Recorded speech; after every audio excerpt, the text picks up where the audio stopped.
Crick Buzz Centerstage. Adam Collins, Bharat Sundaresan, decked out in a South African top. Make your own conclusions there. We're in the middle of Headingley, day before the Test match, the third Ashes Test match. Australia are going through their paces behind us, their final training session. You got a little nugget here, don't you, off the top, don't you, Bharat? Why are they facing that way today when they were facing that way yesterday? I know. This is the advantage of being a hanger-on and the greatest strength that every journalist should have, the ability to eavesdrop. And then I was right there, and right behind us is the ground staff area, and Johnny Bairstow had a net. He wasn't very happy with his net because he came and then told them that because over there are black windows and blue seats, so he couldn't see the ball. And he was just facing a couple of net bowlers. So he was he was telling them that, but tomorrow we'll have to face Jofra Archer. You want everything to be perfect conditions-wise when you're facing Jofra. Absolutely, especially, and we did see Jason Roy get hit by someone with I think one of the support staff using a sidearm. So maybe that was the case, and it was serious. And so today when we came, they're facing the other way around. There you go, nugget of information. Well, you mentioned Jason Roy and what happened in nets yesterday. Yeah. Copped a whack to the head from the slinger.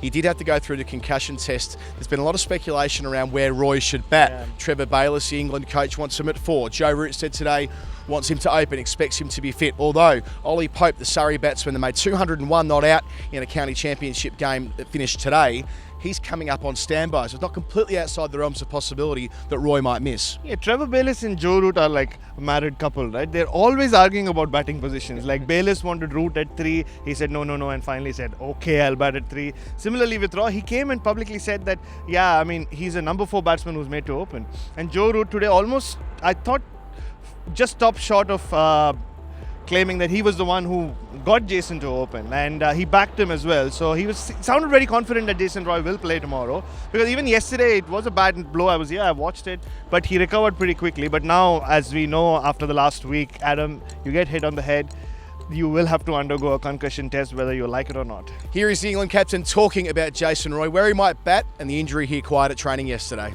Jason's been monitored quite closely, as you'd expect. He's undergone a couple of concussion tests so far and scored really well.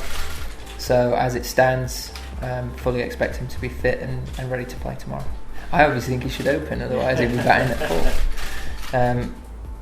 I think there's obviously a lot of talk about our batting order and the variety of options that we have and different ways that we can go with it. I think it's something that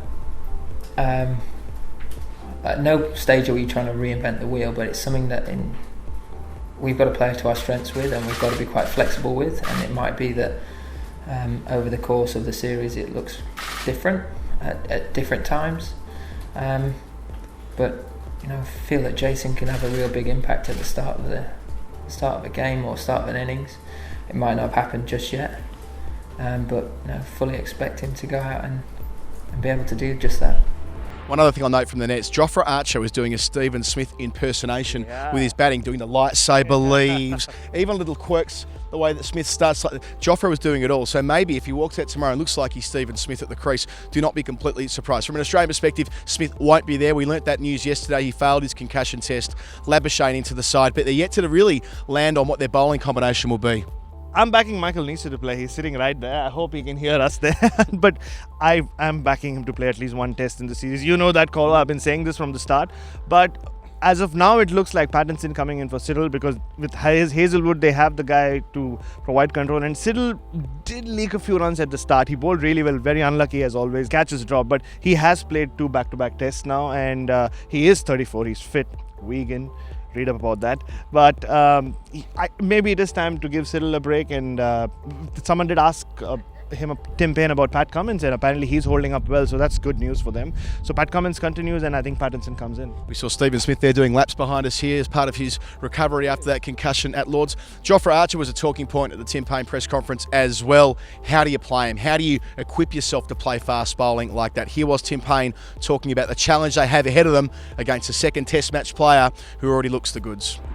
As I said, most of those planning meetings are done with batting coaches or our head coach, and everyone's going to be different. We're all different players, so. But I think when someone's bowling fast like that and the crowd's up and about, it's exciting. Your adrenaline starts pumping, and it's exciting. I think it's great for Test match cricket. I think the interest that it's sort of sparked in the last week, 10 days, has been great for the game. And I think people that have been watching it have thoroughly enjoyed it. So we're looking forward to the challenge again this week. In signing off, Bharat, a great Ashes venue this, isn't it? We've seen it Headingley over the years, so many contests from 81 with Bob Willis and Ian Botham, 89 Mark Taylor and Jeff Marsh batting all day. They've retained the Ashes here before Australia. 2001, Mark Butcher's magnificent innings to sink Australia in the 4th Test match. 2009, Australia did of course win here, the 4th rubber, before they went to the Oval and lost the Ashes. But the one I'm interested in is 2010, Australia played Pakistan. Tim Paine and Stephen Smith, 2 young boys playing in the side. 2 blonde young boys, both with baby fat still in there. Yeah, they looked so cute together back then. They don't look that cute together now.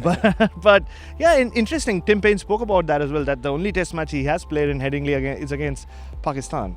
Yeah, and before we close off, we should also say that there is this belief that if this game had started on a Friday, Smith would have played. So that's how close he was to playing this test match. It's not a dire situation where Smith is in trouble, and he will play against Derbyshire, it looks like, which is trouble for them or the support staff who will land up in Derbyshire. I spoke to a couple of them, They were like, oh no. But so that's an interesting bit of information there, about how because they have to follow the Cricket Australia protocol, which it isn't set in stone as the English one. There aren't fixed days, but what they do have to do is he has to undergo a few tests, and if it had started a day later, Steve Smith would have been playing. A big test venue. Let's hope for a big Ashes test match. Adam Collins, Bharat Sundaresan, Cricket Buzz Centerstage. We'll be back with Michael Vaughan throughout the course of the test match. We cannot wait.